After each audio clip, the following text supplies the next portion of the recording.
নমস্কার, আমি বৈশাখী। শিল্প সাহিত্য বাই বৈশাখী চ্যানেলে সকল শ্রোতা বন্ধুদের স্বাগত জানাই। আজ আপনাদের বলবো সম্পূর্ণ ভিন্ন স্বাদের ভিন্ন আঙ্গিকের প্রাপ্তবয়স্কদের জন্য লেখা একটি গল্প, র্যাপিডো ড্রাইভারের গার্লফ্রেন্ড। গল্প পাঠ এবং লেখায় আমি বৈশাখী বিশ্বাস দেবনাথ। গল্পটি প্রথম থেকে শেষ পর্যন্ত শুনবেন। ভালো লাগলে অবশ্যই লাইক করবেন, কমেন্ট করবেন, শেয়ার করবেন এবং আপনাদের প্রিয় চ্যানেল শিল্প সাহিত্য বাই বৈশাখী সাবস্ক্রাইব করে বেল বাটন প্রেস করে পাশে থাকতে একদম ভুলবেন না। বন্ধুরা, শিল্প সাহিত্য বাই বৈশাখী এখন চলে এসেছে ইউটিউব মিউজিক পডকাস্টে। ইচ্ছে করলে আপনারা সেখান থেকেও গল্প শুনতে পারেন এবং আপনাদের ব্যক্তিগত মতামত আমার সঙ্গে শেয়ার করতে পারেন। আজ আপনাদের বলবো সম্পূর্ণ ভিন্ন স্বাদের ভিন্ন আঙ্গিকের প্রাপ্তবয়স্কদের জন্য লেখা একটি গল্প, র্যাপিডো ড্রাইভারের গার্লফ্রেন্ড। গল্প পাঠ এবং লেখায় আমি বৈশাখী বিশ্বাস দেবনাথ। যাদের ভালো লাগবে না তারা দয়া করে এড়িয়ে যাবেন। এই গল্পটি সম্পূর্ণরূপে কল্পনা প্রসূত, যদিও কিছু ক্ষেত্রে বাস্তব ঘটনার ছোঁয়া থাকতে পারে। এটি লেখকের কল্পনার সাথে মিশ্রিত একটি সৃষ্টিশীল উপস্থাপন। গল্পটি কোনো ব্যক্তি, ঘটনা বা প্রতিষ্ঠানের সাথে মিলে গেলে তা নিতান্তই কাকতালীয়। এই গল্প শুধুমাত্র বিনোদনের উদ্দেশ্যে তৈরি করা হয়েছে।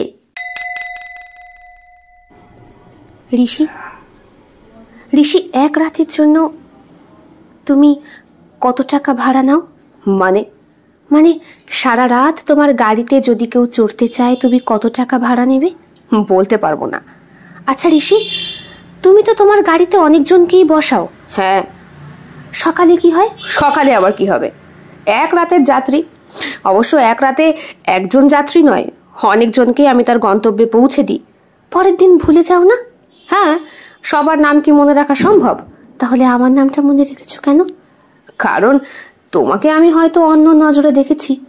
আচ্ছা ঋষি, একটা রিকোয়েস্ট করব। বলো। কি? বলছি, আজকের এই একটা রাতের জন্য তুমি আমাকে এমন কোথাও নিয়ে যেতে পারো, এমন কোনো স্বাদ তুমি আমায় দিতে পারো যেটা আজীবনও আমি ভুলবো না। তোমার কি হয়েছে বলো তো রূপশ্রী? শরীর খারাপ? ফ্যামিলি থেকে কিছু? বলো না। তবে একটাই কথা, রাতের দাবি তুমি সকালে রাখবে না। ঠিক তোমার গাড়ির পিছনে বসা অসংখ্য প্যাসেঞ্জারের মতো আমাকেও তুমি ভুলে যাবে। এগুলো কি বলছো তুমি? কি বলছো?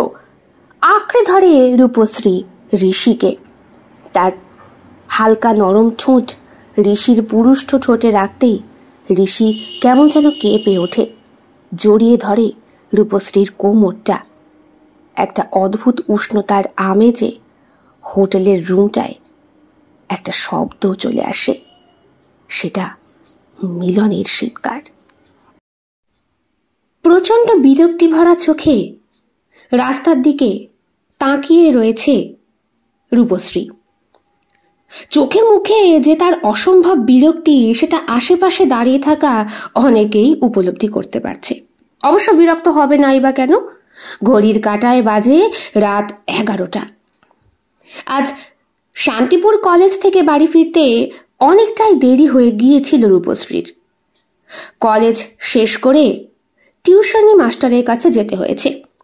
টিউশন মাস্টারের বাড়ি আবার ঠিক তার উল্টো দিকে পড়ে। এদিকে নিজের বাড়ি রানাঘাট, গন্তব্যে তো পৌঁছতেই হবে। এমনই কপাল, আজকে ট্রেন প্রচন্ড লেট ছিল। রূপশ্রী ঠিক করে একটা র্যাপিডো ভাড়া করবে। সেই অনুযায়ী সে ভাড়াও করে। কিন্তু এই ড্রাইভার বেটা এত দেরি করছে কেন? আশেপাশে লোকজনের ভিড় কমতে শুরু করেছে একটু একটু করে। দোকানপাট প্রায় বন্ধ। হাতে গোনা কয়েকটা ভাতের হোটেল খোলা, আর খোলা কয়েকটা চায়ের দোকান। মেন রাস্তার উপরেই চুপচাপ দাঁড়িয়ে রয়েছে রূপশ্রী। এইখানে দাঁড়িয়ে থাকাটাই তার কাছে একটু সেফ বলে মনে হয়েছে। বাড়ি যেতে কতটা রাস্তা এখন পোয়াতে হবে? শান্তিপুর থেকে চাকদায় সে পড়তে গিয়েছিল। এবার চাকদা থেকে রানাঘাটে ফিরতে ট্রেনে প্রথমত প্রচন্ড ভিড়, আর দ্বিতীয়ত লেট। এখান থেকে রানাঘাট বাইকে করে যেতে খুব একটা অসুবিধে হবে না, সেই কারণেই র্যাপিডো ঠিক করা। লোকটা বলল কখন আসবে, এখন অব্দি এসে পৌঁছালো না। মনে মনে বিড়বিড় করে বলে রূপশ্রী। বাবা আর মা সমানে ফোন করেই চলেছে। ওনারা বিচলিত হয়ে পড়ছেন। প্রথম সন্তান রূপশ্রী। ওনাদের আরো একটা মেয়ে আছে, রূপশ্রীর থেকে বয়সে বেশ খানিকটা ছোট। সেই ছোট বোন পর্যন্ত কাঁই কাঁই করছে বাবা মার কাছে, বলছে দিদিরা তো দূরে কলেজ করার কি দরকার মা, এখানে বুঝি কলেজ নেই? বাবা এক ধমকে তাকে চুপ করিয়ে দিয়েছেন ঠিকই, কিন্তু ছোট বোনের কথাটা কোনো অংশে ভুল নয়। ইচ্ছে করলেই রানাঘাট কলেজে কিংবা চাকদা কলেজে ভর্তি হতে পারতো। ওই যে বান্ধবী বলল বর্ণালী, ওর বাড়ি শান্তিপুর। অনেক আকুতি মিনতি করে, তুই ছাড়া আমার কলেজে যেতে একদম ভালো লাগবে না, প্লিজ এখানে অ্যাডমিশন নে। তাছাড়া তোর যা নাম্বার আছে তাতে তুই যে কোনো কলেজে চান্স পেয়ে যাবি, প্লিজ। বান্ধবীর সঙ্গে সেই ক্লাস 5 থেকে সম্পর্ক, কাজেই বন্ধুত্ব রাখার খাতিরেই এই সিদ্ধান্ত নিয়েছিল রূপশ্রী। কিছুক্ষণ পর রাস্তা আরো ফাঁকা হতে শুরু করে। রূপশ্রী খেয়াল করে আকাশে যে চাঁদটা ঝলমল করছিল সেটা কেমন যেন মলিন হয়ে যাচ্ছে, মেঘে ঢাকা পড়ে যাচ্ছে একটু একটু করে। এই একটা জিনিসে সব থেকে বেশি ভয় পায় রূপশ্রী, সেটা হলো মেঘের গর্জন আর ওই বিদ্যুতের ঝলকানি। পিলে চমকে ওঠে, বাড়িতে থাকলে খাটের নিচে লুকিয়ে থাকে। বোনটা রূপশ্রীর থেকে যথেষ্ট সাহসী, সে হাসে ফ্যালফ্যাল করে, কিন্তু রূপশ্রী ভয়ে মরে। একটা শব্দ হলো, হুঁশ করে সামনে দাঁড়ানোর মতো। তাকিয়ে দেখে রূপশ্রী একটা ছেলে এসেছে। প্রায় 40-এর কাছাকাছি হয়তো বয়স হবে। নীল রঙের শার্ট পরা, ব্ল্যাক কালারের প্যান্ট পরা, উচ্চতায় প্রায় 6 ফুটের কাছাকাছি, বেশ সুন্দর চেহারা, হেলমেট দিয়ে মুখটা ঢাকা। ছেলেটি মোবাইলটা বার করে বলল, কোডটা দিন। মানে কোড? ও, আপনি তাহলে সেই ড্রাইভার? হ্যাঁ। উঠে পড়ুন। এত দেরি করলেন কেন? দেখুন আমার কিরকম ভয় লাগছে, তার উপরে আকাশে মেঘ করেছে, আমি আবার মেঘ দেখলে ঠিক থাকতে পারি না। বেশি কথা বলবেন না ম্যাডাম, উঠে পড়ুন। বাহ, আচ্ছা অভদ্রলোক তো, একেই দেরি করে এসেছেন, তার উপরে আমি আপনাকে এরকম করে বলছি বলে আবার কথা বলছেন মুখের উপরে। আপনি যাবেন কি যাবেন না? না গেলে আমি চলে যাচ্ছি, আমার টাকার দরকার নেই। আরে বাবা! রূপশ্রী ভয় পেয়ে যায়। গাড়িতে উঠে বসতেই ছেলেটি বলে, ভালো করে ধরে বসুন। মানে একটু ধরে বসুন, রাস্তা খুব একটা ভালো নয়। আপনি কোনোদিন গেছেন এই রাস্তা দিয়ে? না, অনেক বছর। তাহলে রাস্তার সব দাঁত বেরিয়ে রয়েছে, আবার কবে ইলেকশন আসবে তার আগে রাস্তা ঠিক হবে। ভালো করে ধরে বসুন। কেন, মেন রোডের ওপর দিয়ে যাবো না? না, মেন রোডের ওপর দিয়ে ভয় আছে, আমি আপনাকে অলিগলি দিয়ে নিয়ে যাব। বুকটা কেঁপে ওঠে রূপশ্রীর ভয়ে। সে উঠে বসতে গিয়েও খানিকক্ষণ দাঁড়িয়ে চিন্তা করে। ছেলেটি বলে, কোনো ভয় নেই, আপনি উঠে বসুন। তাছাড়া এই সমস্ত কিছুই পুলিশের কাছে ট্র্যাক হচ্ছে, আপনার চিন্তা কিসের? আমি কোথায় নিয়ে যাব না নিয়ে যাব লোকেশন সব সময় ওরা দেখতে পাচ্ছে, আপনি উঠে বসুন। এরপর রূপশ্রী উঠে বসে। প্রথমে সে নিজের মতো করে বসে এবং বাইকের পেছন দিকটা ধরে 2 হাত দিয়ে। ছেলেটি বলে, ওরম করে বসলে হবে না, ছিটকে কোথায় গিয়ে পড়বেন, দাঁত মুখ বিলা হয়ে যাবে। আর এই নিন। এটা কি? হেলমেট। আপনি এক্সট্রা হেলমেট নিয়ে রাখেন? তা রাখতে হবে না, এটা পরে নিন। রূপশ্রী পরে। ছেলেটি বলে, এবার আমাকে ধরে বসুন, শক্ত করে ধরে বসবেন। রূপশ্রী আর কিছু বলতে পারে না, এখন সে বিপদে পড়েছে, কাজেই শক্ত করে ধরে তো তাকে বসতেই হবে। সে ছেলেটিকে শক্ত করে ধরে বসে এবং ছেলেটি হুঁশ করে বাইকটা নিয়ে বেরিয়ে যায়। রূপশ্রীর মনের বিরক্তি ভাবটা কিন্তু কাটেনি। গাড়িতে কিছুক্ষণ চলার পর মা ফোন করেছে। সে বলে, একটু আস্তে চালান, ফোনটা রিসিভ করব।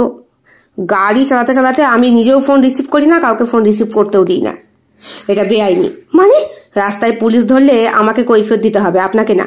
তাই বলে বাবা ফোন করছে, মা ফোন করছে, ধরবো না?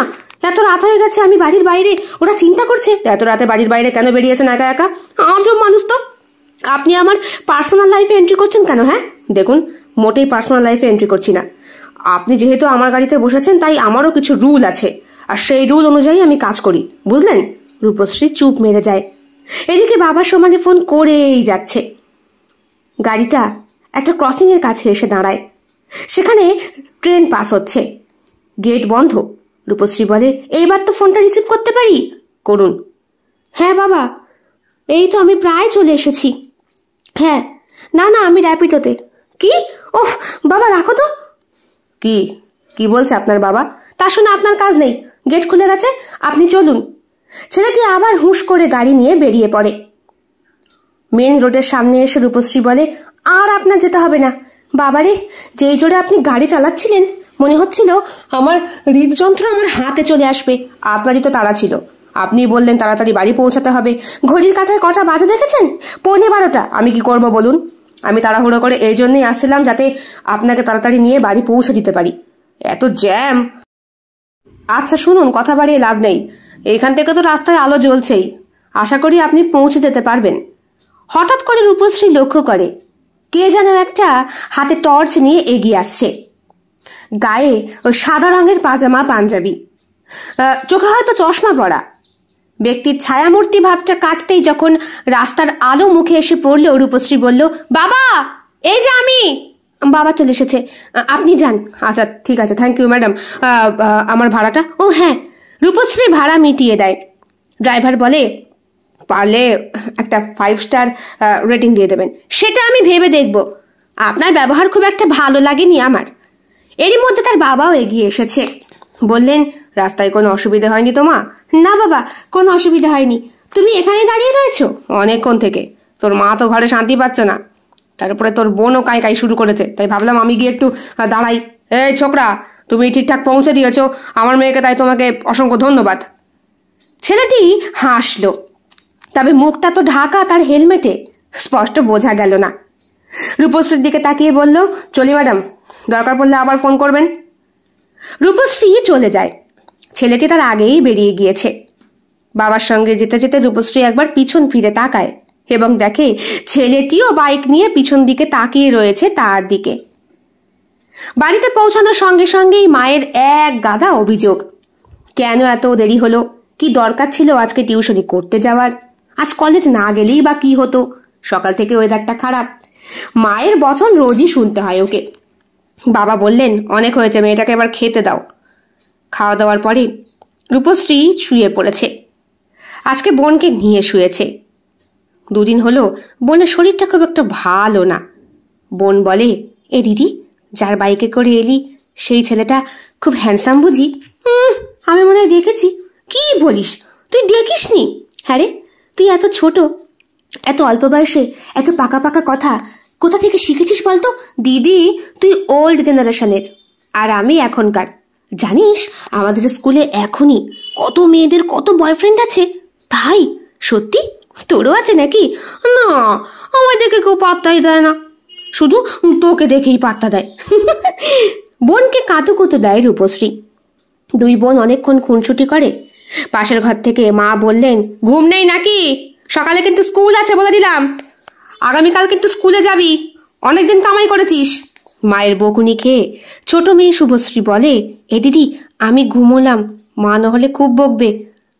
ছোট বোন ঘুমিয়ে পড়ার পর রূপশ্রী উঠে বসে।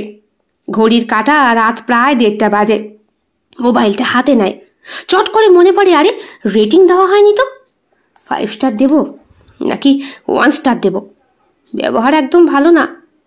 যদিও বাইকে করে যখন এসেছি তখন আমার সাথে খারাপ ব্যবহার মোটেই করেনি, ভালো আচরণই করেছে।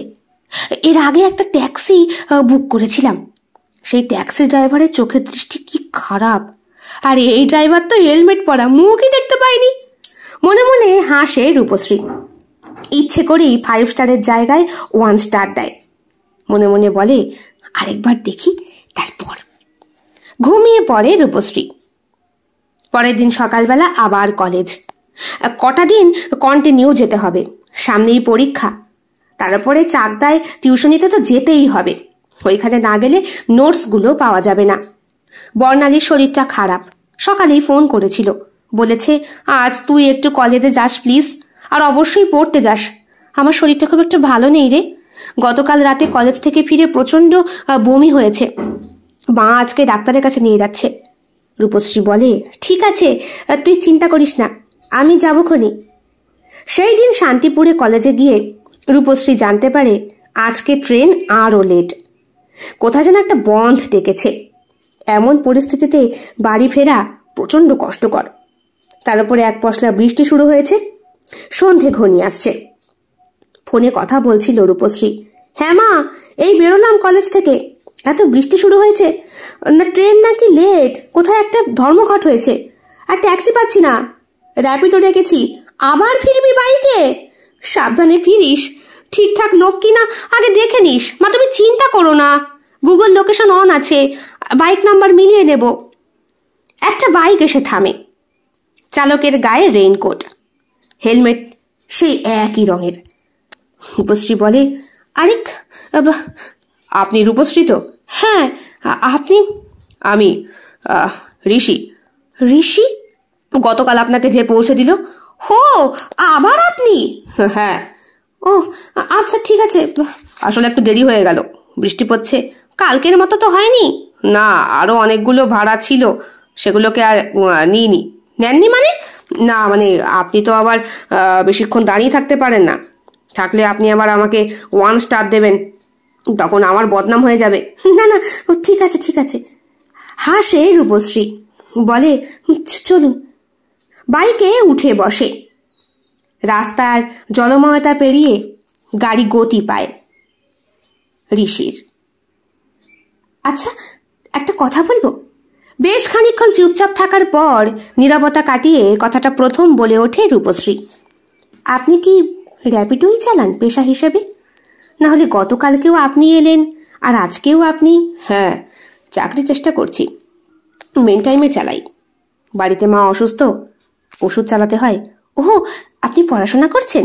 হ্যাঁ, এমএসসি কমপ্লিট করেছি, কিন্তু জীবন তো সবসময় পরিকল্পনা মাফিক চলে না ম্যাডাম। একদম ঠিক বলেছেন, আমিও নিজের জীবনে প্ল্যান করে কত কি ভেবেছি, কিছুই ঠিক মতো হয় না। তাহলে অ্যাক্সিডেন্টাল ফিলোসফার তা বলা যায়। আপনি বেশ সিরিয়াস মানুষ মনে হচ্ছে, কাজের সময় একটু হতে হয়। তবে আমার কথা বলতে খুব ভালো লাগে, যদিও আপনি তো গতকাল আমার সাথে কথাই বলেননি, উপরন্তু আমাকে 1 স্টার দিয়েছেন। মনে মনে রূপশ্রী শয়তানি হাসি হাসে, ভাবে 5 স্টার তোমাকে ইচ্ছা করলেই দেওয়া যেত চাঁদু, তবে আজকে তাহলে তুমি আসতে না, তোমার এই হেলমেটের আড়ালের মুখটা আমাকে দেখতেই হবে। ভীষণ প্রফেশনাল একেবারে। আচ্ছা কাজ করুন তাহলে, আপনি তো নিশ্চয়ই বেশ কয়েক বছর ধরেই র্যাপিডো চালাচ্ছেন? তা 1-1.5 বছর হবে। আচ্ছা তাহলে আপনার জীবনে এমন কোনো রাইড হয়নি যেটা আপনার জীবনের একটা গুরুত্বপূর্ণ গল্প? হয়েছে একবার। আস্তে আস্তে। হঠাৎ করে গাড়ির সামনে একটা বড় 4 চাকা চলে আসছিল। ছেলেটিকে এতক্ষণ রূপশ্রী পেছন দিক থেকে জাপটে ধরে বসেনি, কিন্তু এইবার ধরে বসতে বাধ্য হলো। ছেলেটি বলল, যাক, আজকে আর আপনাকে ধরে বসতে বলতে হলো না, নিজেই ধরলেন। বাবা, এক্ষুনি তো জানটা চলে যেত। বাবারে, ভয়ে আমার হাত পা ঠান্ডা হয়ে গেছে। হাত পা ঠান্ডা হওয়ার কিছু নেই, আমার উপর ভরসা রাখতে পারেন, যথেষ্ট ভালো গাড়ি চালাই। তাহলে যেটা বলবেন বলছিলেন? কি যেন বলছিলাম? ওই যে আপনার জীবনের একটা অভিজ্ঞতা। অভিজ্ঞতা সেরকম কিছুই না, তখন প্রথম র্যাপিডো স্টার্ট করেছি, হাত চালু হতেও বেশ সময় লেগেছে। এক বৃদ্ধা আমাকে বুক করেছিলেন, আমি জানতাম না, প্রথমত বোঝা যায় না অত। যখন ওনাকে পিক আপ করতে গেলাম, দেখলাম বয়স প্রায় 60-এর কাছাকাছি। হোমা, উনি কি করবেন? শুধু কি তাই, পরনে ওনার জিন্সের প্যান্ট আর টপ। এইটা আমাকে সব থেকে বেশি মানে কি বলবো, আমার কাছে আকর্ষণীয় বলতে পারেন, আবার ভয়ভীতির কারণও বলতে পারেন। তারপর সেই বৃদ্ধার কাছে গিয়ে আমি ওটিপি জানতে চাইলাম। তারপরে দেখলাম যে হ্যাঁ ইনি। উনি আমাকে বললেন আমার কোনো অসুবিধা আছে কিনা ওনাকে নিয়ে যেতে। তারপর আমার কেন অসুবিধা থাকবে, উনি আমাকে টাকা দিয়ে বুক করেছেন, আমাকে তো নিয়ে যেতেই হবে, নাহলে কোম্পানির কাছে আমার বদনাম। আমি বললাম যে আমার কোনো প্রবলেম নেই, আপনি উঠে বসুন। তারপর বৃদ্ধা উঠে বসলো, এইভাবে যেভাবে আপনি ধরে রেখেছেন এভাবেই ধরলো। এইবার রূপশ্রী একটু সরে বসলো। হাসি পেয়ে গেল ঋষির। সে বলল, না না ঠিক আছে, আপনি ধরে বসুন না, তাতে অসুবিধা নেই। তারপর সেই বৃদ্ধা আমাকে বলছে যে আমাকে নিয়ে কিছুক্ষণ শহরে ঘোরো। আমি জিজ্ঞেস করলাম, শহরে ঘুরবো মানে? আপনি কোথায় যাবেন সেখানে পৌঁছে দেবো? আমি যেখানে দাঁড়িয়ে আছি আমাকে এখানেই নামিয়ে দিও, শুধু একটু ঘোরো আমাকে নিয়ে এই গোটা শহরটা। মানে লং ড্রাইভ বলতে পারো। আমি তো বুঝেছিলাম এই বুড়ির মনে হয় মতলব খুব একটা ভালো না, আমাকে আবার ওই সুগার বেবি ভেবেছে কিনা কি জানি, আমিও তো ওনাকে তাই ভেবেছি। পেছনে বসে রূপশ্রী হাসে। ওর ওই খিলখিলিয়ে হাসি কাঁচ দিয়ে দেখার চেষ্টা করে ঋষি। ওর বাইকের কাঁচটা পিছন দিকেই করা, যাতে পিছনের কোনো গাড়ি সামনে ঠক্কর না দিতে পারে ওটাই দেখার বন্দোবস্ত। কিন্তু সেখানে মুক্ত ঝরা রূপশ্রীর হাসি চোখে পড়ে ওর। আজকে রূপশ্রী হেলমেটটা পরেনি, মাথার চুলগুলো হাওয়ায় উড়ছে, কপালে ছোট্ট কালো টিপ, গায়ের রংটা তামাটে, পরনে মানানসই চুড়িদার, ঘাড়ের কাছে একটা ব্যাগ আছে। হাসলে ওর গালে টোল পড়ে, ওর নাকের কাছে একটা ছোট্ট তিলও আছে। নাকে যে নথটা পড়া তাতে ছোট্ট একটা পাতা ঝুলছে। মেয়েটা দেখতে খুব একটা খারাপ না, তবে গতকালকে ওকে 1 স্টার রেট দিয়েছে। আজকে একটু গল্প গুজব করে না পটালে তো আজকেও রেটিং দেবে সেই বিচ্ছিরিভাবেই। সুতরাং ভালো রেটিংয়ের জন্য এসব যারা যাত্রী তাদের সাথে একটু গল্প করতেই হয়। চুপ থেকে কিছুক্ষণ ঋষি বলল, উনি আমাকে কি বললেন আপনি জানেন? কি বলল?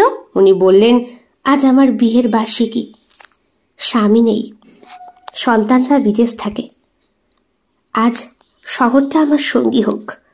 উফ, সত্যি তাই বলল? শুনে আপনার কি মনে হলো? শুনে আমার বুকের ভেতরটা কেমন যেন করে উঠেছিল। একাকী একটা মানুষ, ড্রাইভার তার একমাত্র সঙ্গী। আসলে জীবনে আমাদের এরকম অনেক অভিজ্ঞতা অর্জন করতে হয় ম্যাডাম। তাই দয়া করে আজ কিন্তু আপনি আমাকে 5 স্টার রেটিংটাই দেবেন। আরে হ্যাঁ দেব। তারপর কি? সেদিন আমি আর কিছুই বলিনি, শুধু ঘুরেছিলাম। শেষে ওনার হাতে একটা গোলাপ ফুল দিয়ে বলেছিলাম, আপনার হাসিটাই আজ আমার ইনসেন্টিভ। খুব সুন্দর লাগে কথাটা শুনে রূপশ্রীর।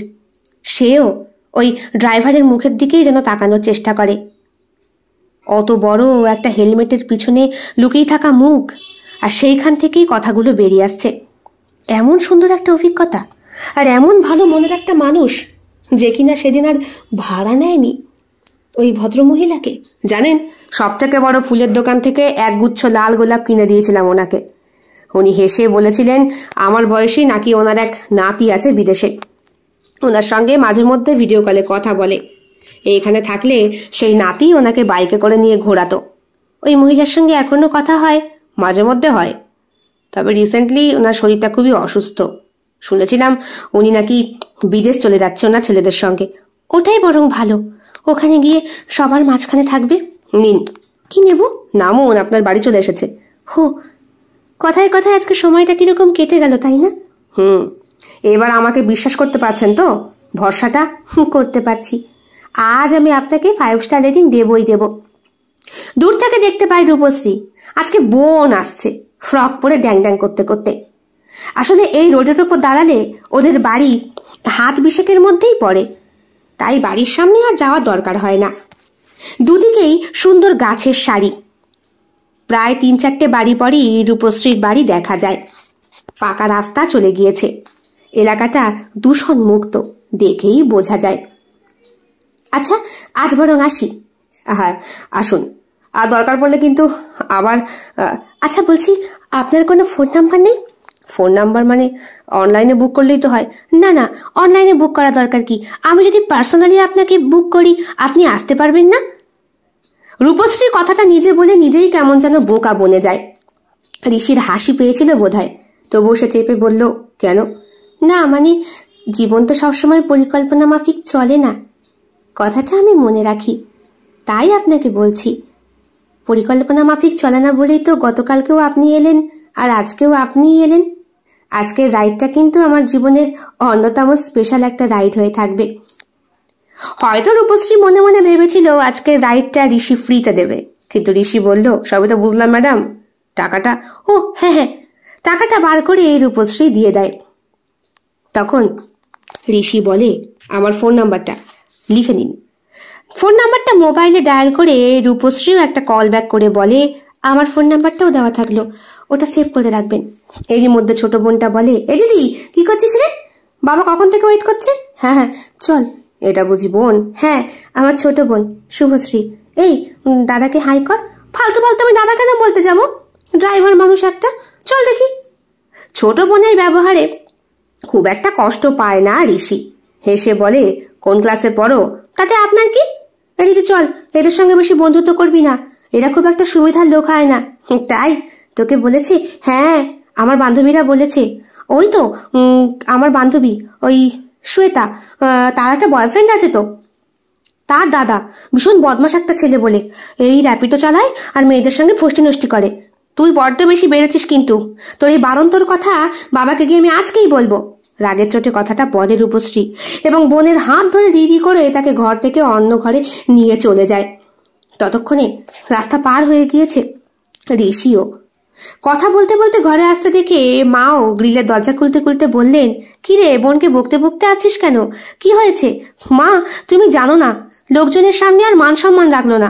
তুমি ওকে কেন পাঠিয়েছো আমাকে আনতে? আরে ওই তো ছাদ থেকে দেখলো তোকে, দেখে বললো দিদি চলে এসেছে। হ্যাঁ রে, যেই ড্রাইভারটা তোকে নিয়ে এলো সে বুঝি খুব ইয়ং? বলতে পারবো না। কেন, মুখ দেখেছি নাকি আমি? শিখি রে মা, তুই মুখ দেখিস না আগে? এইবার থেকে যখন এই র্যাপিডো গাড়িতে উঠবি অবশ্যই মুখটা দেখে উঠবি। কেন, এটাও বুঝি বোন শিখিয়েছে তোমাকে? বিরক্তি ভরা কণ্ঠে ঘরে ঢুকে পড়ে রূপশ্রী আর বোনকে বলে, তুই আমার ঘরে শুবি না, আমি একাই ঘুমোবো। সেই দিন রাতে হঠাৎ ফোনটা বেজে ওঠে টুংটুং করে। রূপশ্রীর ঘুমটা প্রায় লেগেই এসেছিল। বাড়িতে এসে হাত মুখ ধুয়ে ফ্রেশ হয়ে সে 5 স্টার রেটিং দিয়েছে। শুধু তাই নয়, আলাদা করে কমেন্টও করেছে। ফোনটা বাজছে যখন, তখন ঘড়ির কাঁটায় বাজে 12:30। অত রাতে রূপশ্রীকে ওর কাছের বান্ধবী ছাড়া কেউ ফোন করে না। বাড়ি এসে বর্ণালীকে হোয়াটসঅ্যাপ করা হয়ে গিয়েছে, সমস্ত নোটসপত্র পাঠানো হয়েছে। আগামীকাল স্যার পড়াবেন না বলেছেন, রবিবার ছুটি, সোমবার আবার কলেজ। কিন্তু রূপশ্রী মনে মনে ভাবে, যদি এই রবিবার দিনটাও কলেজ খোলা থাকতো তাহলে কত ভালো হতো। ট্রেনে করে বাড়ি আসার থেকে ওই র্যাপিডো ড্রাইভারের সঙ্গে বাড়ি আসাটাই অনেক ভালো। বেশ গল্প করতে করতে আসা যায়, অনেকটা সময় চুপচাপ থাকতে হয় না। আর ট্রেনে এলে শুধু একটা ভয় কাজ করে, কে আবার কিরকম ভাবে নেবে না নেবে তার নেই ঠিক। ফোনটা বাজছে দেখে বেশ ঘুম ভরা কণ্ঠেই রূপশ্রী ফোন রিসিভ করে। হ্যালো, কে? আমি ঋষি। এক ঝটকায় রূপশ্রীর ঘুম ভেঙে যায়। সে বলে, হে কি, তুমি মানে আপনি এত রাতে? ওই আসলে আপনি 5 স্টার রেটিং দিয়ে কমেন্ট করেছেন, তাই আর কি। আপনার এত ভালো লেগেছে? হ্যাঁ, আজকে যে গল্পটা আপনি আমাকে বললেন সেটা সত্যি খুব ভালো লেগেছে। মনে হচ্ছে আপনার মনটা খুব ভালো। এইভাবে বাইরে থেকে দেখে কাউকে বিশ্বাস করবেন না ম্যাডাম। কার মনে কি আছে কেউ কি বলতে পারে? না, আমার তো ভালো লেগেছে, তবে একটা জিনিস খারাপও লাগছে। কি? এই যে আগামীকাল আপনার সঙ্গে দেখা হবে না। দুদিনেই কি আমি আপনার অভ্যেসে পরিণত হয়েছি নাকি? চুপ করে যায় রূপশ্রী, কিছু বলতে পারে না, শুধু এটুকুই বলে, আবার সোমবার। আচ্ছা, আমি পার্সোনালি আপনাকেই ফোন করব, কেমন? যদি বাড়ি থাকে তাহলে। মানে? সোমবার আমার একটা ইন্টারভিউ আছে। কিন্তু এসব ইন্টারভিউ তো রবিবার দিন হয়। আমার সোমবার আছে, কি করব? ও, চাকরি পেয়ে গেলে আপনি তো আর র্যাপিডো চালাবেন না? না না। তাতে আপনার কোনো অসুবিধা হবে? না না, অসুবিধা হবে কেন? নতুন একজন ড্রাইভার ঠিক জুটে যাবে। সে তো জুটবে, কিন্তু সবাই তো আর মনে দাগ কাটে না। ফোনটা রেখে দেয় ঋষি, রেখে দেয় ফোনটা রূপশ্রীও। কিন্তু কথাগুলো কোথায় যেন বুকের গভীরে দাগ কেটে যায় ওদের। এরপরে রূপশ্রীর পরীক্ষা আসে। ট্রেনে করে যাতায়াত করছে কদিন, বাবা দিয়ে আসছে নিয়ে আসছে, তাই র্যাপিডো ভাড়া করার দরকার হয় না। মাঝে একটা দিন মাত্র কথা হয়েছিল ঋষির সঙ্গে। ঋষিরও নাকি পরীক্ষা খুব ভালো হয়েছে, চাকরিটা বোধহয় হয়ে যেতে পারে। আর চাকরি হয়ে গেলে আর সে র্যাপিডো চালাবে না। মাত্র দুদিনেই একটা মানুষ এত কাছে কি করে এগিয়ে আসে, বোঝার বাইরে। সময় গড়িয়েছে প্রায় 3 মাস পর। কলেজ স্ট্রিট, দুপুর 1টা। রূপশ্রী বইয়ের দোকানে দাঁড়িয়ে কিছু বইপত্র কেনাকাটা করার জন্য। হঠাৎ একটা পরিচিত কণ্ঠ পিছন দিক থেকে। রূপশ্রী চমকে তাকায়। একটা ছেলে বাইক থেকে নামছে, হেলমেটটা খুলল, মুখে পরিচিত হাসি। ওই হেলমেট খোলার স্টাইল আর উচ্চতার উপর ভিত্তি করে রূপশ্রী বলে, ঋষি, এতদিন পর তুমি এখনো র্যাপিডো চালাচ্ছ? চালাচ্ছি, তবে পার্ট টাইম। তুমি আমাকে এক চান্সে চিনতে পারলে? আজ একটা ইন্টারভিউ ছিল, রেজাল্ট এসেছে, একটা ছোট অফিসে ডেটা এন্ট্রি জব পেয়েছি। ওহ, দারুণ খবর, অভিনন্দন। আমি কিন্তু এখনো তোমার বলা সেই বৃদ্ধার গল্পটা মনে রেখেছি। ধন্যবাদ। কেমন আছো তুমি? এই আছি, কলেজ শেষের পথে, মাস্টার্সের জন্য ভাবছি, কিন্তু মানে সেই কথা বলার লোক পাইনি। তুমি খুব কথা বলো কি না? আচ্ছা, তাহলে চলো আজকে একটু চা খেয়ে যাই, গল্প হবে। তুমি আমাকে খুঁজে পেলে কি করে? এখানে একটা ভাড়া দিতে এসেছিলাম, হঠাৎ করে একটা চেনা পরিচিত মুখ চোখের সামনে আটকে গেল, তাই ভাবলাম। আচ্ছা, তুমি কি এখনো সেই গল্পের অফার কাউকে দাও? তুমিই তো সে আমার অ্যাক্সিডেন্টাল ফিলোসফার। ওদের কথার মধ্যে কখন যেন আপনিটা তুমি হয়ে গিয়েছে। ওরা কেউই তার হিসেব রাখেনি। অনেকটা সময় পেরিয়েছে মাঝখানে, তাই না? হ্যাঁ, পেরিয়েছে। তোমাকে ফোনের চেষ্টাও করেছি, কিন্তু করার সাহস পাইনি। কেন? তুমি যদি আমাকে খারাপ ভাবো। হে বাবা, খারাপ ভাববো কেন? তাহলে আজ থেকে আমরা বন্ধু হই। বন্ধু? হ্যাঁ, নিশ্চয়ই। চায়ের দোকানে 2 কাপ চা। আকাশটাও হালকা হালকা ভার হচ্ছে। একটা সত্যি কথা বলবো? আজ একটু মন খারাপ। কেন? কি হয়েছে? আসলে মায়ের শরীরটা খারাপ। আমারও। মায়ের হার্টের সমস্যা বেড়েছে। বাড়িতেও সবাই একটু টেনশনেই আছে। ডাক্তার দেখিয়েছো? দেখিয়েছি, কিন্তু ওষুধ আর টেস্টে প্রচুর খরচ। নিজে পড়িয়ে কিছুটা ইনকাম করার চেষ্টা করছি। বাবার আর চাকরি আছে মাত্র বছর 3। ছোট বোনটাও অনেক ছোট। বাবা একটু বেশি চিন্তিত, তাই ঠিকমতো কোনো কিছুতেই মন লাগছে না। একটু থেমেই থাকে ওরা 2 জন। ঋষি বলে, তুমি চাইলে আমি হেল্প করতে পারি। দয়া করে না, আমি কারো ভিক্ষা চাই না। বিরক্তি ভরা কণ্ঠে কথাটা বলে ওঠে রূপশ্রী। ঋষি বলে, আমি তো বন্ধুর মতো, তুমি তো বললে, আর তুমি না চাইলে নিও না। কিন্তু বন্ধুরা কখনো কাউকে ভিক্ষা দেয় না। কিছুক্ষণ চুপ করে থাকে রূপশ্রী, বলে, রাগ করলে? না না, আমি শুধু চাই তুমি একা নও, আমিও তোমার সঙ্গে আছি। চা শেষ হয়। চা শেষে বাইকে বসে ঋষি বলে, তাহলে চলো তোমাকে বাড়ি নামিয়ে দিই। আবার বাইকে? আরে এইবার যাত্রী আমি আর তুমি, শুধু সঙ্গী হিসাবে, বন্ধুর মতো, ভাড়া নেব না। ঠিক আছে। বাইকে উঠে বসে ওরা। এইবার যেন রূপশ্রীর ঋষিকে ধরতে একটু বেশি বিরক্তি লাগছে। 2 দিন যে ওর সাথে গেছিল, সেই 2 দিন ড্রাইভার আর যাত্রী হিসাবে, আজকে বন্ধু হিসাবে। একটা নামহীন সম্পর্ক, কিন্তু জেগে থাকা ভোরের মতো, ধীরে ধীরে আলো ফোটার মতো একটা আভাস। রূপশ্রীর বাড়ির সামনে দাঁড়াতেই বলে, তুমি না থাকলে হয়তো আজ আমার অনেক বেশি অসুবিধে হয়ে যেত। কেন? আজকে বই কিনে ট্রেনে করে ফিরতেই পারতাম না। এতগুলো বইয়ের বোঝা, একা মানুষ, যেতে সত্যিই প্রবলেম হতো। আমাকে বুক করে নিতে, তাই না? সঙ্গে সঙ্গে যেন হয়ে যায়। এই বলে 2 জনেই হাসে। দূরে বাবা দাঁড়িয়ে রয়েছে, মাও দাঁড়িয়ে রয়েছে। রূপশ্রী বলে, আসি। হ্যাঁ, বাবা দাঁড়িয়ে রয়েছে, তোমার আর যাওয়ার দরকার নেই। ঠিক আছে। প্রেম নেই কোনো, অথচ একটা অদ্ভুত বন্ধন। ঋষি বলে, আবার দেখা হবে তো? নিশ্চয়ই, আবার দেখা হবে। আচ্ছা, আজ তাহলে আসি। বাইকের আওয়াজ মিলিয়ে যায়। একটা বন্ধুত্বের নেশা ধরিয়ে দিয়ে যায় রূপশ্রীর মনের ভেতরে। রূপশ্রীর ফাইনাল এক্সাম হয়ে গিয়েছে। ঠিক করেছে কলকাতায় এবার কলেজে ভর্তি হবে।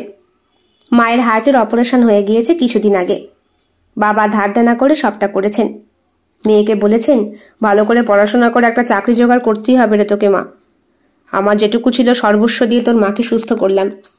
এইবার আমাদের দেখার দায়িত্বটা তোর, আর তোর ছোট বোনটাকেও। পরিবারের চাপ থাকলে বোধহয় প্রেম করার বয়সটাও পার হয়ে যায়। কোথা থেকে সেই ঋষির স্মৃতি আর ফোন নাম্বার কবে যেন মলিন হয়ে গিয়েছে রূপশ্রীর ভেতর থেকে। এখন ওই র্যাপিডো ভাড়া দিতেও অনেকটা কষ্ট হয় তার। বাড়িতে একটা ছোট্ট কোচিং সেন্টার করেছে। কলেজ থেকে ফিরে এসে প্রত্যেকটা বাচ্চাকে পড়ায়। মাসের শেষে ভালোই ইনকাম হয়, কিন্তু শরীরে পড়ে যায় প্রচণ্ড খাটুনি। যার মাথায় সংসারের চাপ আছে, তার প্রেম করার চিন্তা থাকে না। কিন্তু আবার দেখা হবে সেই কথাটা এখনো পর্যন্ত মাথায় খেলা করে যাচ্ছে রূপশ্রীর। মাস্টার্স কমপ্লিট করে খুব তাড়াতাড়ি একটা চাকরি জোগাড় করে ফেলেছে সে। কোথায় এখন সেই র্যাপিডো ড্রাইভার ঋষি, আর কোথায় এখন রূপশ্রী? হয়তো ঋষি বিয়ে থাওয়া করে বাচ্চা কাচ্চার বাবাও হয়ে গিয়েছে। বয়সে বড় ছিল সে অনেকটাই, কাজেই ওইসব ভাবনা চিন্তার এখন সময় নেই। তাড়াতাড়ি বাড়িতে ফিরতে হবে, মায়ের জন্য ওষুধ নিয়ে যেতে হবে। বাবাও রিটায়ার করেছে, ছোট বোনটার সামনে পরীক্ষা, সব নিয়ে মাথায় একটা সংসারের প্রেশার। বাবা বলেছেন জমানো যা পুঁজি আছে তা দিয়ে নাকি বাবা একটা জায়গা কিনবেন, এবং সেইটাই হয়ে থাকবে ওদের দুই বোনের একটা ভবিষ্যতের আশ্রয়। রাস্তার ধারে বাইক দাঁড় করিয়ে ফোনে কথা বলছিল ঋষি। হঠাৎ চোখ আটকে যায় ওই ফুটপাতের দিকে। হাতের ব্যাগ কাঁধে ঝুলিয়ে রূপশ্রী আসছে। গরমে কপালে ঘাম, মুখে হালকা ক্লান্তি। হঠাৎ ঋষির মুখ থেকেই একরকম আর্তনাদ বেরিয়ে আসে, রূপশ্রী! রূপশ্রীর চোখ পড়ে ঋষির দিকে, থমকে যায় মুহূর্তের জন্য। ধীরে ধীরে এগিয়ে আসে, বলে, ঋষি? রূপশ্রী, এতদিন পর, সময় অনেকটাই কেটেছে, কেমন আছো? ভালো আছি, তুমি? এই আছি, অফিস, প্রজেক্ট, রুটিন এইসব নিয়ে দিন কাটছে। দুইজনেই কিছুটা অস্বস্তিতে। তারপর তেমনভাবেই আবার রাস্তা দিয়ে হাঁটা শুরু করে। পৌঁছে দি বাড়িতে? না, হেঁটেই যাব। আজকাল র্যাপিডোর ভাড়াটাও দিতে কষ্ট হয়। কেন, আমার পরেও বুঝি আর কোনো ড্রাইভারকে বুক করেছো? না, বুক করার সাহস হয়নি। মায়ের অপারেশনের পরপর হাঁটা পথেই অনেকটা যাতায়াত করতে শিখে গিয়েছি। তাছাড়া চেনা পরিচিত ট্রেন আর ট্রাম তো আছেই। ও, তাহলে চলো না একটু হেঁটে চায়ের দোকানে চা খাই। বাহ, তুমি তো একেবারে হাওয়া হয়ে গেলে, কোনো খবর রাখলে না, ফোন নেই। আমি কিন্তু ফোন করেছিলাম, তুমি রিসিভ করনি। জানি, আসলে করার সময় পাইনি, সেরকম মন মানসিকতা ছিল না। তোমার বাড়ির খবর কি?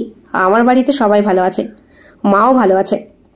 যেখানে চাকরি পেয়েছে সেখানে প্রমোশন হয়েছে, এখন আর র্যাপিডো চালাতে হয় না। বাহ, সেটা খুব ভালো খবর। তাহলে আমায় কেন বললে বাইকে করে পৌঁছে দেবে? অভ্যেস বলতে পারো। কিছুক্ষণ পর চায়ের কাপে চুমুক দিয়ে ঋষি বলে, তাহলে এইবার?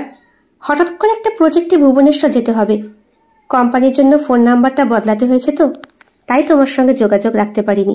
একটা মেসেজ দিলেও তো পারতে, বিদায় মেসেজ। ইচ্ছে ছিল, সাহস ছিল না। আসলে চাইনি অতীতের দিকে আবার ফিরে তাকাতে। নিজেকে বোঝাতে চেয়েছিলাম সব যদি ভুলে যাওয়া যায়, কিন্তু আমি সব ভুলিনি। সব সময় ভুলিয়ে দেওয়া যায় না। উল্টে যা থাকতো চেপে রাখা বুকের মধ্যে, প্রতিটা মুহূর্তই যে বাঁচে। দুইজনেই নীরব, চোখে যেন হাজারো কথা।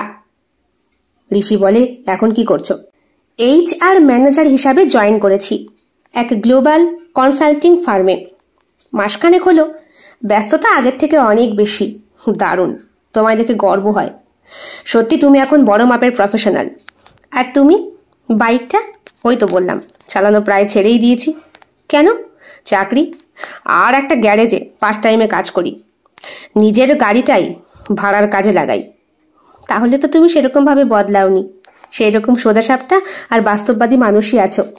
হ্যাঁ, আসলে বাস্তব আমাদের ভেতরকার অনেক ইচ্ছা আকাঙ্ক্ষাকে চাপা দিয়ে রাখে যে। মাঝে মধ্যে খুব একা লাগে জানো ঋষি। মনে হয় মনের মধ্যে কিছু একটা যেন ফাঁকা। সেই জায়গাগুলোই যদি কেউ এসে দাঁড়াতো, তাহলে হয়তো সবটা আবার আগের মতো হতো। যদি একবার হারিয়ে যেতে পারো, অন্তত একটা মেসেজ দিয়ে হারিও। না, হারাবো না। দেখা তো আবার একদিন হবেই, এই চায়ের দোকানেই না হয়? নিশ্চয়ই, নিশ্চয়ই। দুইজনের মধ্যে একটা মৌন চুক্তি। দুইজনেই দুইজনকে টাটা বাই বাই করে দুদিকে চলে যায়। দূরত্বটা যেন আর তত বেশি দূরের নেই, অথচ কিছু একটা পাঁচিল যেন দুইজনের মধ্যেখানেই আটকে। দুইজনই দুইজনের সংসারের ভারে এতটাই জর্জরিত এবং ব্যস্ত যে কারো মনের বাসনার কথা কেউ কাউকে বলার সাহস পায় না। দিন 3-4 পর আজ বাড়িতে প্রচন্ড অশান্তি হয়েছে রূপশ্রীর। ছোট বোন বড় হয়েছে, পাখনা গজিয়েছে তার। সে বন্ধুদের সাথে দীঘায় বেড়াতে যেতে চায়। রূপশ্রী অনেক করে বারণ করেছে, বুঝিয়েছে পর্যন্ত। উল্টে ছোট বোন তাকে বলেছে, তুইও তো বাইকের ড্রাইভারের সঙ্গে বাড়ি আসতিস কত রাত্রেবেলা। আমি কি কিছু বুঝি না? তখন ছোট ছিলাম তাই বলতে পারিনি। তুইও কি নাকি করে এসেছিস, বোন, তুই আমায় এত বড় কথা বলতে পারলি? সব থেকে বেশি কষ্ট লেগেছে রূপশ্রীর বাবা এবং মা দুইজনই ছোট বোনের কথায় সাই কেটেছে। বলেছে, ট্রেন ছিল, বাস ছিল, শুধু শুধু একটা র্যাপিডো ড্রাইভারের সঙ্গে আসার কি দরকার ছিল? তোমার জন্য ভালো সম্বন্ধ আসছে, সেগুলো সেই দিনের কথা মনে করে পিছিয়ে যাচ্ছে। মানে কি বলতে চাইছো বাবা? আমার বিয়ে হয়ে গেলে তোমাদের সংসার টানবে কে? তুমি আমাদের সংসারের জন্য বিয়ে করছো না, এ আবার কেমন কথা? এগুলো কি বলছো বাবা? তুমি তো বলেছিলে তোমার টাকা সব শেষ, এইবার তোমাদের দায়িত্ব আমার। দায়িত্ব পালন করতে গিয়ে আমি যদি এখন সংসার করতে চাই, তাহলে তোমাদের দেখবে কে? আমাদের কথা তোমার ভাবতে হবে না, তুমি নিজের ভবিষ্যতের কথা চিন্তা করো। তোমার যে আর বিয়ে হবে না সেই বিষয়ে আমরা একেবারেই নিশ্চিত। ওই র্যাপিডো ড্রাইভারের সঙ্গে রাস্তায় করে আসতে গিয়ে গোটা পাড়ার কাছে তুমি ছোট হয়ে গেছো, আমাদেরকেও ছোট করেছো। আর তোমার জন্য ছোট বোনের বিয়ে হবে কিনা সন্দেহ। ও যদি একটু ঘুরতে যেতে চায়, ওকে ঘুরতে যেতে দাও। এই বয়সটাই তো ঘুরতে যাবার বয়স। তুমি নিজে ঘুরতে যাওনি বলে তোমার বোনটা যে যাবে না তা তো হয় না। বাবা মা যে এইরকম ভুল বদলাবে আর এইভাবে অপমান করবে রূপশ্রীকে, রূপশ্রী আশা করেনি। মনটা এতটাই ভারাক্রান্ত হয়েছিল যে আজকে অনেক দিন পর খুব কাছের একজন, যে কাছের হয়েও হয়তো আরো কাছের, নাকি অনেকটা দূরের, সেটা চিন্তা করার আগেই ফোনটা করে বসে রূপশ্রী। ফোন করেই বলে, আজ একটু দেখা করতে পারবে প্লিজ? তোমার অফিস আছে বুঝি? সে তো আছে, কি হয়েছে বলো তো? খুব দরকার, প্লিজ। একটা হোটেলের সামনে গাড়িটা নিয়ে চুপ করে দাঁড়ায় ঋষি। জানলার পাশেই বসে রয়েছে রূপশ্রী।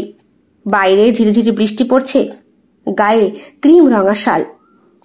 একটু দেরি করে ঢোকে ঋষি, চোখে মুখে ক্লান্তি, তবুও ওয়াও। তুমি জানো, তুমি যখন এই ভেজা জানলার পাশে বসে থাকো তখন পুরো শহরটাকে এই যেন মনে হয় তোমায় দেখছে। এত বেশি কথা বললে কিন্তু আমি ওই কনসিস্টেন্ট প্রেমিকের মতো হয়ে যাব, বুঝলে? প্রেমিক নয়, প্রেমিকা। আর আমি তো হচ্ছি না। চুপ করে থাকে রূপশ্রী, মুখে একটা অদ্ভুত লাজুক হাসি। টেবিলে 2 কাপ কফি আসে। বলে, আজকাল খুব ভয় লাগে ঋষি, যদি সবকিছু হারিয়ে যায়। হারালে আবার খুঁজে বের করতে হবে, তাই না? তাছাড়া তোমার কি হয়েছে বলো তো? জানি না, কিচ্ছু জানি না। এখন শুধু ভাবি কার জন্য করলাম, কেন করলাম। সবাই দেখি যে যার, মানে স্বার্থপর। দুনিয়াটাই স্বার্থপর। তোমার কি হয়েছে বলো তো? ঋষি বুঝতে পারে রূপশ্রীর একটা গুরুতর কিছু হয়েছে। রূপশ্রী বলে, প্লিজ আমাকে একটু অন্যরকম ফিলিংস দিতে পারো, যাতে এই মুহূর্তটা আমি ভুলে যেতে চাই। রাতে যখন বিছানায় শুয়ে থাকি তখন একটা গন্ধ পাই জানো, বাইকের পিছনে বসে তোমার শরীর থেকে আসা ঘামের গন্ধটা। অদ্ভুত আরাম লাগে। ঋষির চোখ স্থির হয়ে যায়। সে বলে, আমিও তোমাকে অনেকবার বলতে চেয়েছি, তোমার গলার স্বরটা যেন কাঁচা আমের মতো টক মিষ্টি। শুনলে কি চুমু খেতে ইচ্ছে করে। কি বলছো এগুলো? ঠোঁট কামড়ে উত্তর দেয় রূপশ্রী, সত্যি বলছি। আমি আস্তে আস্তে, তুমি যেভাবে তাকাও আর যেভাবে তুমি আমার সাথে কথাবার্তা বলো, আমার কোনো প্রেমিকাই আমার সাথে তেমন ভাবে কথা বলেনি। এগুলো কি বলছো? ক্যাফে থেকে বেরিয়ে আসে ওরা। ঘড়িতে তখন রাত 9টা। বৃষ্টিটা হালকা হয়েছে। ঋষি বলে, বয়কে বসো, আজ তোমাকে লং ড্রাইভে নিয়ে যাব। ঋষির সেই ঘামের গন্ধ আর বৃষ্টিতে ভিজে থাকা মাটির সোদা গন্ধ। আজ অনেক দূর যাবো। হ্যাঁ, অনেক দূর। ঠিক আছে, তোমার যেখানে ইচ্ছে সেটাই আমার রাস্তা। আলো কম, চারপাশে নিস্তব্ধতা। একটা ঝোপের পাশে দুইজনে এসে দাঁড়ায়। হালকা বাতাস গায়ে লাগে। রূপশ্রী ঘুরে তাকায় ঋষির দিকে। তুমি জানো, আজ আমি নিজেকে ধরে রাখতে পারছি না। আমাকে প্লিজ একটু ছোবে। মানে তুমি কি বলছো এগুলো? প্লিজ, আমি যেন এই মুহূর্তটার জন্য অপেক্ষা করছি। বুঝতে পারে ঋষি বাড়িতে একটা গুরুতর অশান্তি হয়েছে রূপশ্রীর। ওর মন মানসিকতা ভালো নেই।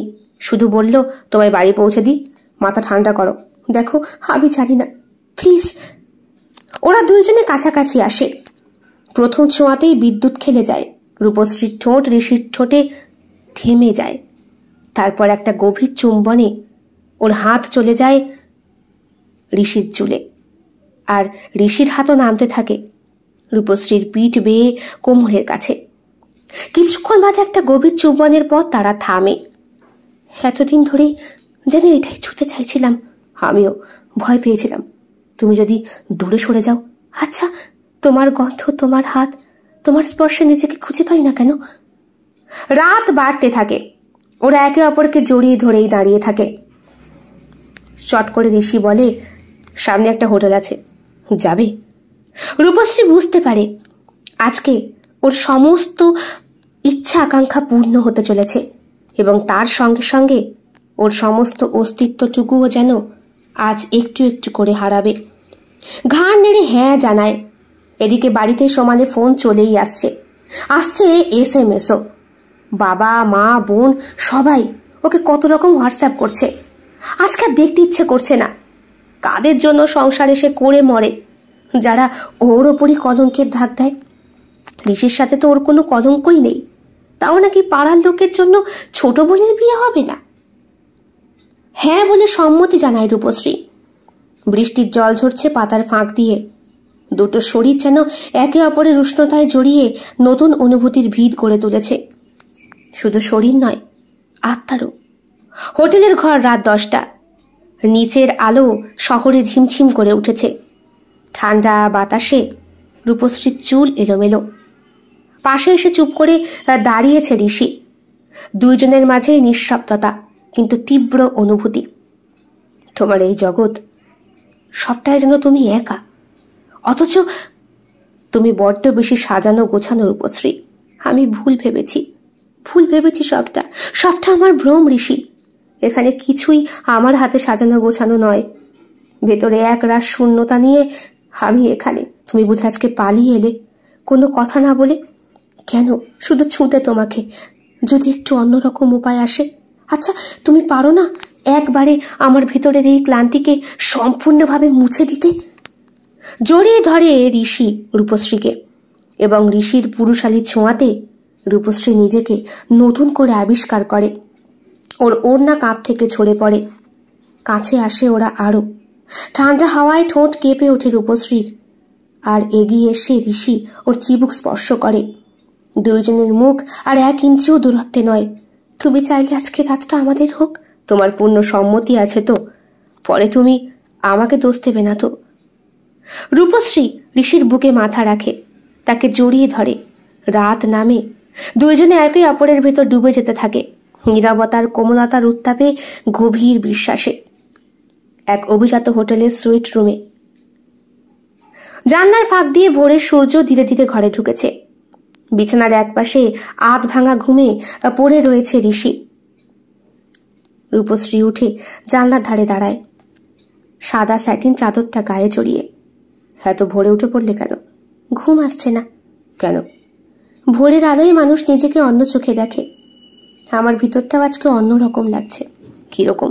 সত্যি বলবো, গতকালকের রাতটা অসাধারণ ছিল, কিন্তু আজ আমি একটা প্রশ্ন করি নিজেকেই নিজে। এই অনুভবটা বাস্তব তো? হে আবার কি? তুমি তো ইচ্ছে করেই আমার কাছে এলে, আমি তো তোমায় বাধ্য করিনি, জানি। কিন্তু অদ্ভুতভাবে নিরাপদ কিনা। তোমার বুকে মাথা রাখলে মনে হয় যেন আমি বাঁচতে পারি। কিন্তু কি রূপশ্রী? কিন্তু আমার জীবনটা তো আর সেদিনের মতো নয়। আমার চারপাশে কর্পোরেট স্ট্যাটাস, নাম, আর তুমি এখনো একজন র্যাপিডো ড্রাইভার। মানে কি বলতে চাইছো? ভালোবাসার আগে কি ইনকাম স্লিপ দেখতে হয়? না, বাস্তবতাটা স্বীকার করছি।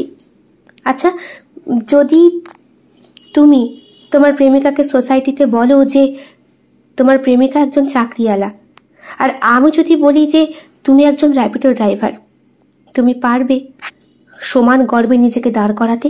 আমার গর্ব তো তুমি রূপশ্রী, কারণ আমার হাতে কারোর গায়ে বাজে ছোঁয়া নেই।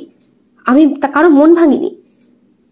গতকাল রাতে আমরা দুইজনে ইচ্ছে করে একে অপরকে সম্মতি জানিয়েছি। তাহলে এক বিছানায় কখনো তো আমি তোমাকে জোর করিনি। ঘরে মুহূর্তের জন্য নীরবতা নেমে আসে। রূপশ্রী কিছু বলতে গিয়েও থেমে যায়। তারপরে কাছে এসে বসে চুপ করে ঋষির। বলে, তুমি জানো, তোমায় যতটা বুঝতে চাইছি তার থেকেও বেশি ভয় পাই নিজেকে। কেন? কারণ ভালোবাসা হলে একে অপরকে যে আমাদের হারাতে হবে। তাকিয়ে থাকে চুপ করে ঋষি। রূপশ্রীর চোখের দিকে। তুমি কি বলতে চাইছো আমায় খোলসা করে বলো তো। এইভাবে একটা রাত কাটিয়ে এখন তুমি তাতে কি হয়েছে? গতকাল রাতে আমি অত্যন্ত দুঃখে ছিলাম, ক্লান্তিতে ছিলাম। বাবা মার কাছ থেকে পাওয়া ওই অপমানটা কি করে নিজেকে দমন করব বুঝতে পারছিলাম না। আর আজকে মনে হচ্ছে সব ঠিক। বাবা যেটা বলেছে সেটা তো ভুল নয়। আমার স্ট্যাটাসের সঙ্গে একজন র্যাপিডো ড্রাইভারের স্ট্যাটাস কিছুতেই চলে না। আর যাই হোক, একজন র্যাপিডো ড্রাইভারের বউ হিসাবে সমাজে হয়তো মর্যাদা পাবে না কোনোদিনই রূপশ্রী। তাই এই সম্পর্কটাকে এই পর্যন্তই ইতি টানা ভালো। হোটেলের রুম থেকে বেরোনোর সঙ্গে সঙ্গে রূপশ্রীর ফোনে ফোন আসে। বাবা মা বোন সবাই ফোন করেছে। রূপশ্রী বলে, চিন্তা করিস না, র্যাপিডো ড্রাইভারের সঙ্গে আসছি না। এক বন্ধুর বাড়ি আটকা পড়ে গিয়েছিলাম গতকাল ওয়েদারের জন্য। আমি বাড়ি আসছি। বাবা আমার ঘাড়ে দায়িত্ব দিয়েছে যে আমি কি আর তোদের সংসার ছাড়া আর কারো সংসারের কথা চিন্তা করতে পারি? তোর দীঘায় যাওয়া হবে, টাকার বন্দোবস্ত হয়ে গিয়েছে, তুই ব্যাগ গোছাতে থাক। হোটেলের রুমে পেছন দিক থেকে একবার ঘুরে তাকায় রূপশ্রী। দেখে জানলা দিয়ে এখনো ঋষি ওর দিকে তাকিয়ে রয়েছে।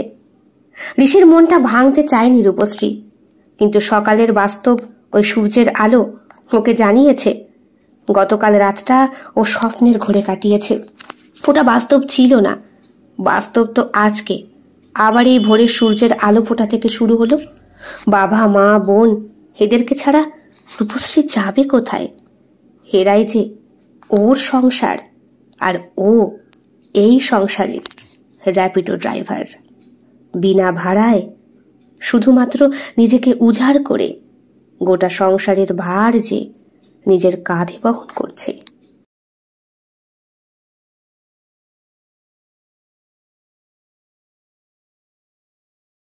কেমন লেগেছে আজকের গল্প? কমেন্ট বক্সে কমেন্ট করতে একদম ভুলবেন না। ভালো লেগে থাকলে অবশ্যই লাইক করবেন, কমেন্ট করবেন, শেয়ার করবেন এবং আপনাদের প্রিয় চ্যানেল শিল্প সাহিত্য বাই বৈশাখী সাবস্ক্রাইব করে বেল বাটন প্রেস করে পাশে থাকতে একদম ভুলবেন না বন্ধুরা। দেখা হবে খুব শিগগিরই আগামীকাল সম্পূর্ণ নতুন একটি ভিন্ন স্বাদের গল্পের সঙ্গে। আপনাদের সকলের উপস্থিতি একান্তভাবে কামনা করি। সকলে খুব ভালো থাকবেন, সুস্থ থাকবেন এবং একইভাবে সাহায্য এবং সহযোগিতার হাত বাড়িয়ে দেবেন। সবাই ভালো থাকবেন। শুভরাত্রি।